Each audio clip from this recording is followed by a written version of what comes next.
Наконец-то Таджикистан ответил. Подписывайтесь на обновления, будете в курсе всего самого важного. Генеральный прокурор Республики Таджикистан Рахмон Юсуф Ахманзада 2 июня направил срочную телеграмму в Генпрокуратуру России в связи с массовыми задержаниями трудовых мигрантов из Таджикистана. Сообщается на сайте Генпрокуратуры Республики Таджикистан. В сообщении говорится, что генпрокурор выразил обеспокоенность в связи с избиением и жестоким обращением в их отношении, а также задержанием сотрудниками правоохранительных органов большого количества таджикских студентов. В телеграмме Юсуф Рахмон попросил своих российских коллег проверить действия отдельных сотрудников полиции в отношении граждан Республики Таджикистан и дать им правовую оценку. Напомним, что за последние 3 недели резко усилилось давление на таджикских студентов и трудовых мигрантов из Таджикистана в России. Российские правоохранители массово задерживают и избивают мигрантов на улицах, рынках и на рабочих местах возле мечетей.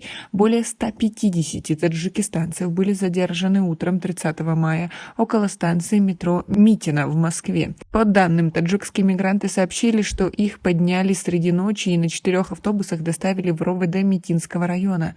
По словам мигрантов, они работали на стройке возле станции метро и там же проживали в бытовых вагончиках.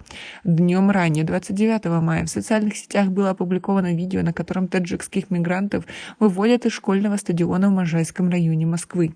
Их обвинили в нарушении правил пребывания, в мелком хулиганстве и неподчинении приказу сотрудника полиции. Российские СМИ сообщили, что мигранты якобы выгнали подростков со школьного стадиона на Беловежской улице и начали сами играть в футбол. Известия сообщили, что полицейские составили протоколы в отношении 49 мигрантов. 26 мая в сети появилось видео о том, как правоохранительные органы закрыли дверь мечети в Московской области после пятничной молитвы и начали проверять документы таджикских мигрантов. У кого были документы, их отпускали, а тех, у кого их не было, доставляли в полицию. В ночь с 23 на 24 мая в Котельниках московская полиция также задержала почти 100 таджикских мигрантов. Такое же задержание произошло ранее, 18 мая. По данным СМИ, рейды в Котельниках начались после того, как жители района пожаловались на агрессивное поведение мигрантов, регулярное нарушение ими ПДД, подпольную торговлю и формирование ОПГ.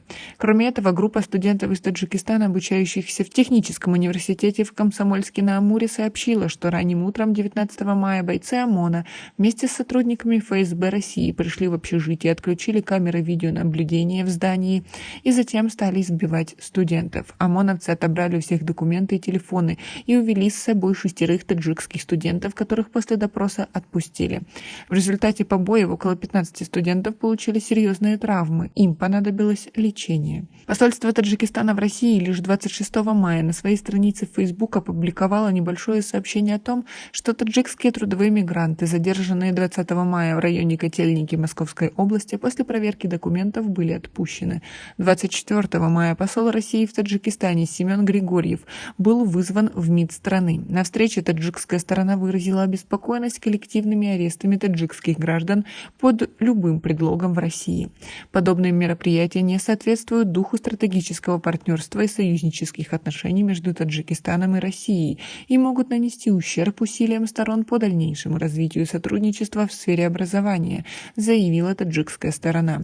Утром 26 мая МВД Таджикистана сообщила, что министр Рамазан Рахимзада в связи с рейдами российских властей направил главе МВД Российской Федерации Владимиру Колокольцеву письмо с призывом рассмотреть эти инциденты объективно и помочь взять их под контроль. Как вы думаете, это изменит ситуацию? У нас пока на этом все. Оцените наше видео подпиской и лайком. До скорой встречи.